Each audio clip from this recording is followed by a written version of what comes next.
భారతదేశం అంతా కూడా ఇంచుమించు ఈ యొక్క ఎలక్షన్ విషయంలో అనేక రకాలుగా ఈ రాజకీయ నాయకులు ప్రజల దగ్గరికి వెళ్ళేసి వాళ్ళ గోడు చెప్పుకోవటం అనేటువంటిది జరిగింది. అయితే ఏ పార్టీల వాళ్ళు వాళ్ళ పార్టీ యొక్క ముఖ్యమైనటువంటి ఉద్దేశాలు, వాళ్ళ మేనిఫెస్టోలు ఇవన్నీ కూడా ప్రజలకు విన్నవించడం జరిగింది. నిన్నటి దాకా ప్రజల దగ్గరికి వెళ్ళినటువంటి వాళ్ళు, ప్రజలతో మాట్లాడనటువంటి వాళ్ళు అందరూ కూడా ఈ రోజున ఆ ప్రజల దగ్గరికి వెళ్ళి వాళ్ళ పిల్లలు ముక్కు చీమిడి కారుతుంటే వాళ్ళ చీమిడి కూడా చీది ఆ కర్చీఫ్స్ జేబులో పెట్టుకునేటువంటి పరిస్థితులు మనం ఈ రోజున చూస్తున్నాం. అంటే ఈ రాజకీయ నాయకులు ఎవరైతే ఉన్నారో వీళ్ళు నట సామ్రాట్లు, విశ్వవిఖ్యాత నట సార్వభౌములు ఈ రోజున వీళ్ళు. అయితే వీళ్ళు ఎట్టి పరిస్థితుల్లోనూ మరి రేపు ఎవరు గెలవబోతున్నారు, ఎలా గెలవబోతున్నారు, ఏం జరగబోతుంది అని అంటే ఇక ఏమాత్రము అనుమానం అక్కర్లేకుండా ఖచ్చితంగా 100కి 100 పాళ్ళు 100కి 1,00,000 పాళ్ళు కూడా మొన్న అయోధ్యలో శ్రీరాముడు పట్టాభిషేకం చేసినట్టుగా ఇక్కడ ఈ ఢిల్లీలో శ్రీ నరేంద్ర మోడీ గారు పట్టాభిషేకం చేయబోతున్నారు ప్రధానమంత్రిగా. అది మాత్రం తప్పేటువంటి పరిస్థితి లేదు. అయితే ఎన్డీఏకి ఎన్ని సీట్లు వస్తాయి, ఎలా వస్తాయి అని అంటే ఎన్ని సీట్లు రావాలో అన్ని సీట్లు వస్తాయి. వాళ్ళకి 2/3 మెజారిటీ వస్తుంది. ఆయన నరేంద్ర మోడీ గారు చెప్తున్నట్టుగా ఇంతకాలంగా 400 పైచిలకు ఓట్లు వస్తాయని చెప్పి ఏదైతే అంటున్నారో ఇంచుమించు అలాంటి పరిస్థితి ఏర్పడుతుంది. హిందుత్వం అనేటువంటిది బలంగా నిలబడిపోయేటువంటి పరిస్థితి ఏర్పడుతుంది. అయితే ప్రజలందరూ కూడా ఏ రకంగా చూసినప్పటికీ కూడా సెక్యులరిజం పైనే మాత్రం వాళ్ళ హావభావాలు ఉన్నాయి కాబట్టి ఏ రకమైనటువంటి గొడవ రిలీజియస్ పరంగా ఉండదు. అయితే ఏమవుతుంది అని అంటే ఖచ్చితంగా ఈ పాకిస్తాన్ కానీ చైనా కానీ ఇవన్నీ కూడా 100కి 100 పాళ్ళు ఈ యొక్క భారతదేశం వైపు చాలా కోపంగానే చూస్తాయి. ఎట్టి పరిస్థితులు ఏ రకంగా అయినా దెబ్బతీయాలన్నటువంటి ప్రయత్నంలో ఉంటాయి. అయితే రాబోయేటువంటి భయంకరమైనటువంటి రోజుల్లో, భయంకరమైనటువంటి సంవత్సరాల్లో ఎదుర్కోగలిగినటువంటి శక్తి ఈ యొక్క నరేంద్ర మోడీకి మాత్రమే ఉంటుంది తప్ప ఎవ్వరికీ ఉండదు. ఎంచేతనంటే ఆయనలో ఉన్నటువంటి ధైర్యం, స్థైర్యం అలాంటిది. ఆయనలో ఉన్నటువంటి ఆ మెలకువ అనేటువంటిది అలాంటిది. ఆయనలో ఉన్నటువంటి ఆ వాక్చాతుర్యం అలాంటిది. ఆయన యొక్క ఆలోచన అలాంటిది. అతను ఒక యూనిటీ పరంగా ముందుకు సాగేటువంటి పరిస్థితి ఏర్పడింది.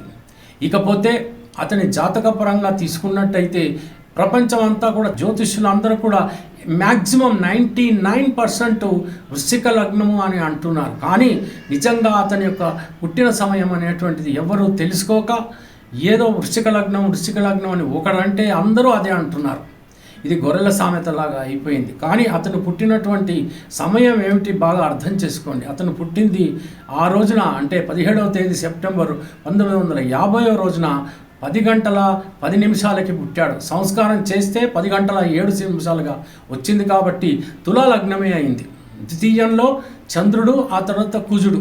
చంద్రుడికి మరి నీచభంగం అనేటువంటి జరిగింది. యోగాలన్నీ కూడా ఉన్నాయి. విపరీత రాజయోగం కూడా ఉంది. కాబట్టి ఆయన చంద్రమహార్ దశలో ఎన్నో ఒడిదొడుకులు, ఎన్నో సమస్యల్ని ఎదుర్కొన్నప్పటికీ కూడా ప్రధానమంత్రిగానే గట్టిగా నిలబడ్డాడు. అతని సాహసంలో ఆ నిలబడటం అనేటువంటి జరిగింది. అటు రైతులు, పంజాబ్ రైతులైతేనేమి, ఇటు అనేక రకాలుగా పాకిస్తాన్ నుంచి స్ట్రైక్స్ ఏదైతే అతను చేశాడో మరి ఎన్ని రకాలుగా ఆయన ఎదుర్కొన్నాడో మీరందరూ చూశారు. ప్రపంచమంతా కూడా విశ్వగురువు అనిపించుకున్నటువంటి పరిస్థితి.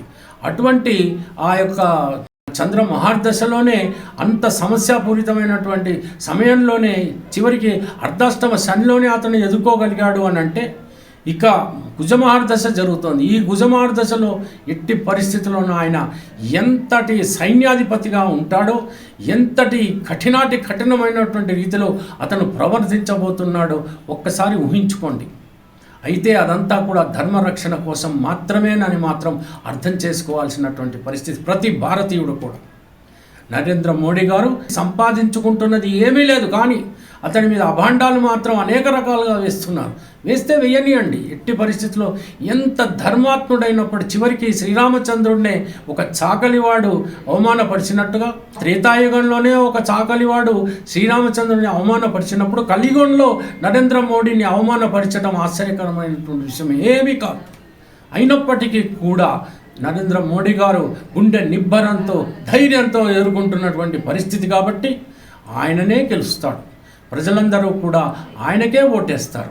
ఆయననే పట్టాభిషక్తుడు అవుతాడు. ఆయననే మళ్ళీ చాలా కాలం పరిపాలించేటువంటి అవకాశం ఉంది. 2027 సంవత్సరం వరకు కూడా ఆయన ఉండాలి అనేటువంటి నిశ్చయం చేసుకున్నాడు కాబట్టి ఉంటాడు.